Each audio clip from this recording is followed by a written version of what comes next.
जी बिस्मिल्लाहिर्रहमानिर्रहीम।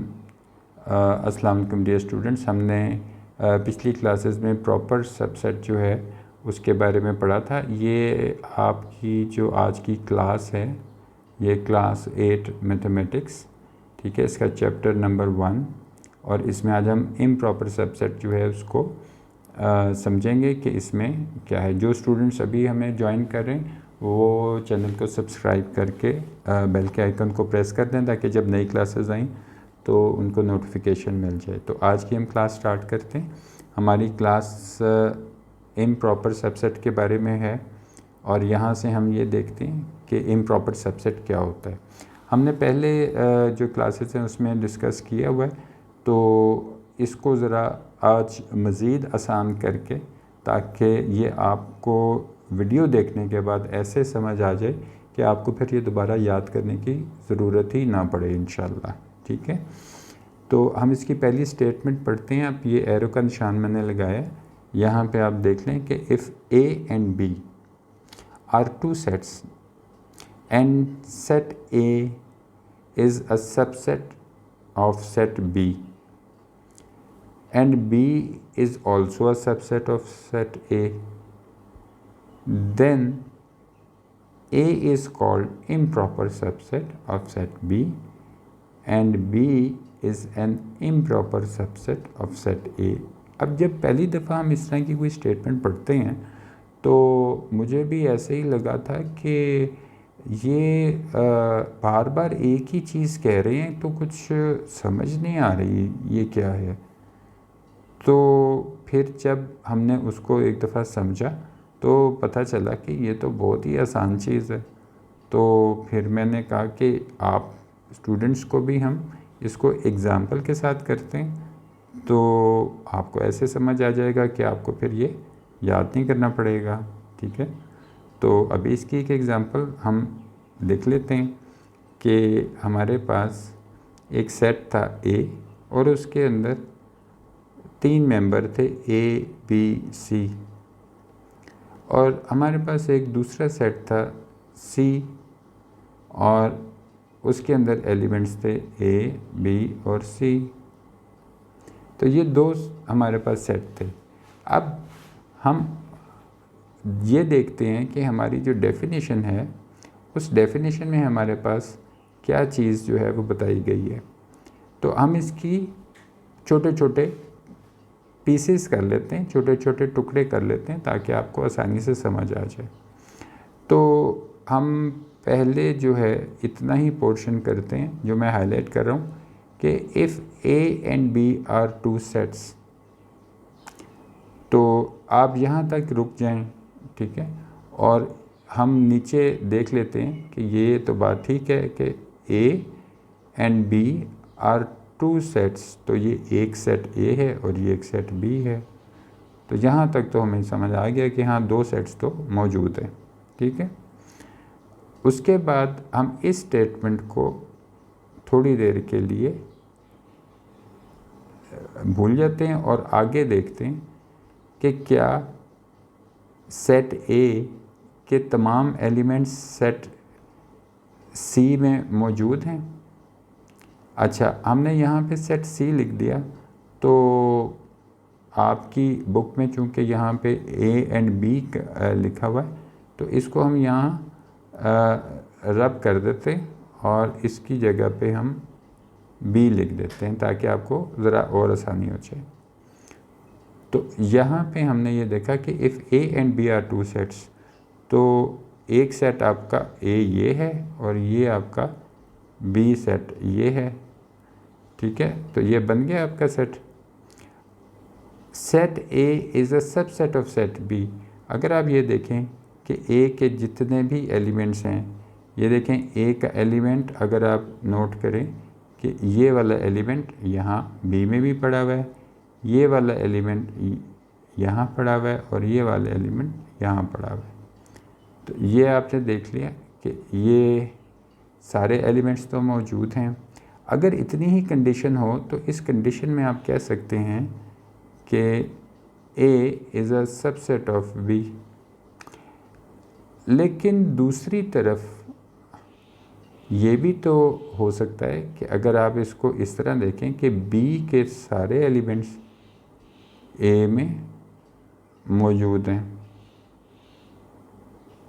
तो पहले आपने ये देखा था कि ए के सारे एलिमेंट्स यहाँ पे पड़े हुए हैं, और फिर आपने ये देखा कि बी के भी सारे एलिमेंट्स जो हैं वो ए में भी पड़े हुए हैं।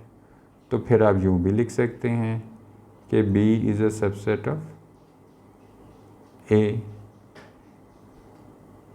अब ये दोनों एक दूसरे के सबसेट तो हैं, लेकिन जो सबसे इम्पॉर्टेंट बात है उसको मैं हाईलाइट कर देता हूँ, वो है वर्ड इम्प्रॉपर।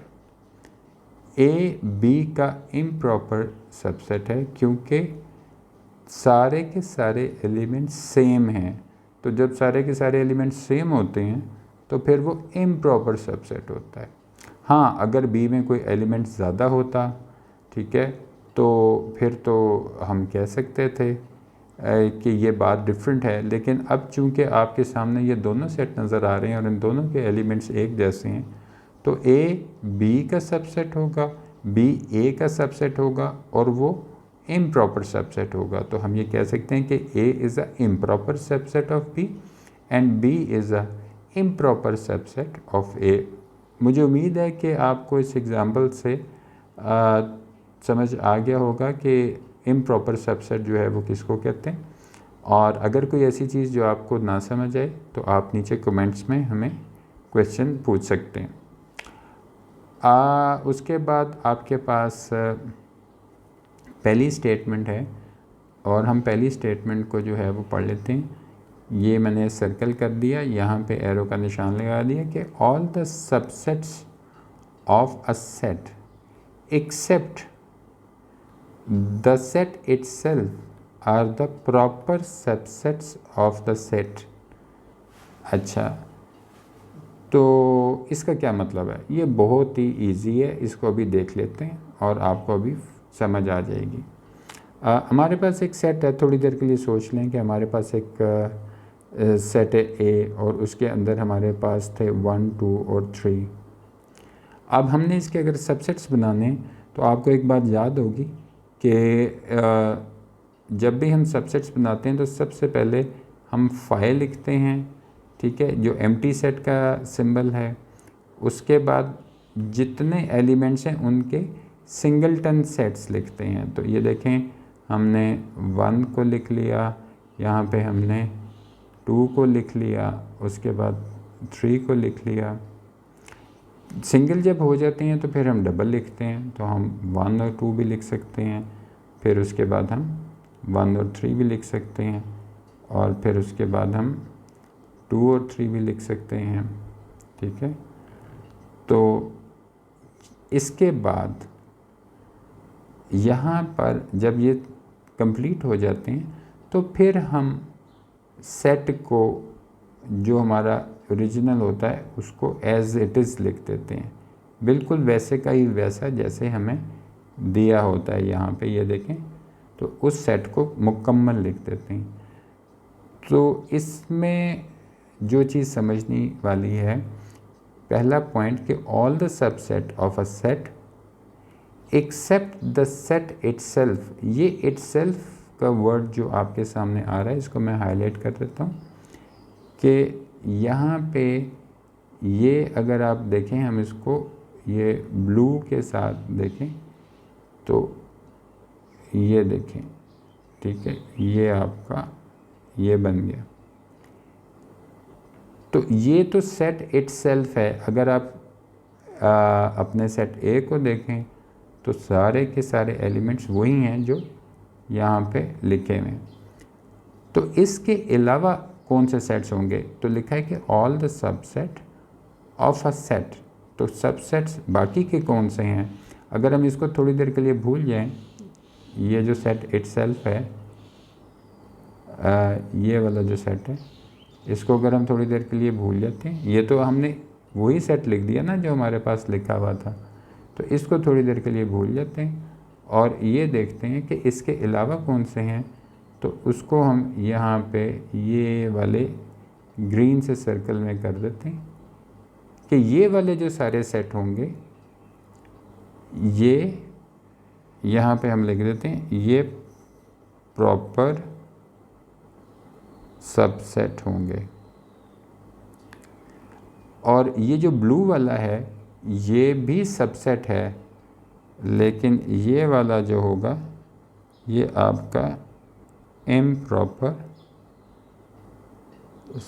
सबसेट होगा। तो हमने देख लिया कि हमने सारे सबसेट्स लिखे, उसमें से एक सेट जो था वो इम्प्रॉपर सबसेट है जो आपको ब्लू में दिखाया है, क्योंकि वो सेट इटसेल्फ है, वो खुद ही वो सेट है। और उसके अलावा जो भी सेट होंगे वो सारे प्रॉपर सबसेट्स होंगे। तो पहला पॉइंट मेरा ख़्याल है कि आपको समझ आ गया होगा। और इसमें अब हम आगे चलते हैं और देखते हैं कि आगे क्या लिखा हुआ है। प्रोसीजर ऑफ राइटिंग सबसेट्स, ये वर्ड हाईलाइट कर रहा हूँ कि क्या लिखने का तरीका है। तो इसमें उन्होंने कहा है कि आप सबसे पहले एम्प्टी सेट लिखते हैं, जो कि अभी हमने थोड़ी देर पहले देखा। फिर हमने देखा उसको सिंगलटन सेट्स, वो भी हमने देखा अभी करके आपके सामने जो अभी एग्जांपल में। और फिर उसके बाद 2 मेंबर्स वाला, तो वो भी हमने अभी जब एग्जांपल में देखा कि पहले हम एम्प्टी लिखते हैं, फिर सिंगलटन लिखते हैं और फिर 2 मेंबर्स वाले सेट लिखते हैं। और फिर लिखते जाते हैं तब तक, कंटिन्यू करते हैं तब तक जबकि सारे के सारे number of elements become equal to the given set, कि जो हमने एंड में सेट लिखा था फिर वो तमाम एलिमेंट्स उसमें लिख देते हैं जो सेट के ओरिजिनली होते हैं। तो प्रोसीजर तो हमने इसका देख लिया। और उसके बाद इसको हम थोड़ा सा रब कर देते हैं ताकि क्लीन हो जाए और आपको अगली बात समझ में आ जाए कि ये वाली है कि every set is improper subset of itself. बहुत ही आसान बात है, आपके सामने लिख लेते हैं कि एक सेट ए है और उसमें 2 ही मेंबर थे, 1 और 2। तो every set is a improper subset of itself. तो यही सेट अपना ही इम्प्रॉपर सबसेट होगा कि यहाँ पे हम इसको लिख देते हैं। ठीक हो गया। तो ये समझने के बाद नेक्स्ट पॉइंट देख लेते हैं। नेक्स्ट पॉइंट में मैंने यह सर्कल किया है कि there is no proper subset of an empty set. ये तो बहुत ही आसान है कि एम्प्टी सेट होता है, तो अगर एम्प्टी सेट है तो इसका कोई प्रॉपर सबसेट नहीं होगा। ठीक है, तो ये तो बहुत ही ईजी पॉइंट था। नेक्स्ट में देख लेते हैं। नेक्स्ट में हमारे पास क्या है 5 में, there is only 1 proper subset of a singleton set. तो ये समझने के लिए तो बहुत ही आसान है कि अगर एक सेट ए है और इसमें एक एलिमेंट है और x हमने उसमें लिख दिया, तो जब हम इसके सबसेट्स लिखेंगे तो सबसे पहले तो हम 5 लिखेंगे, तो ये तो इसका प्रॉपर सबसेट हो जाएगा। लेकिन अगर हम सेकंड लिखें तो अब इसमें तो एलिमेंट ही है, तो हमें वही लिखना पड़ेगा। और अगर हम वही लिखेंगे तो ये और ये दोनों सेम हो गए, तो जब ये सेम हो जाएं तो फिर ये इम्प्रॉपर सबसेट हो जाता है। ठीक है, इम्प्रॉपर सबसेट हो जाता है, हमने लिख दिया। तो इसका ये मतलब हुआ कि सिर्फ ये सिंगलटन सेट कोई भी हो जिसमें एक ही एलिमेंट होता है, तो सिर्फ ये एम्प्टी सेट ही उसका प्रॉपर सबसेट होता है। ठीक है, तो आज हमने ये सीख लिया था इम्प्रॉपर सबसेट क्या होता है, सिंगलटन कैसे सेट लिखे जाते हैं, और फिर 2 मेंबर्स और उनका प्रोसीजर और कुछ और बातें। तो ये आपको आगे क्लास 9, 10 बल्कि आपको क्लास 11 और क्लास 12 में भी ये चीज़ें काम आएंगी।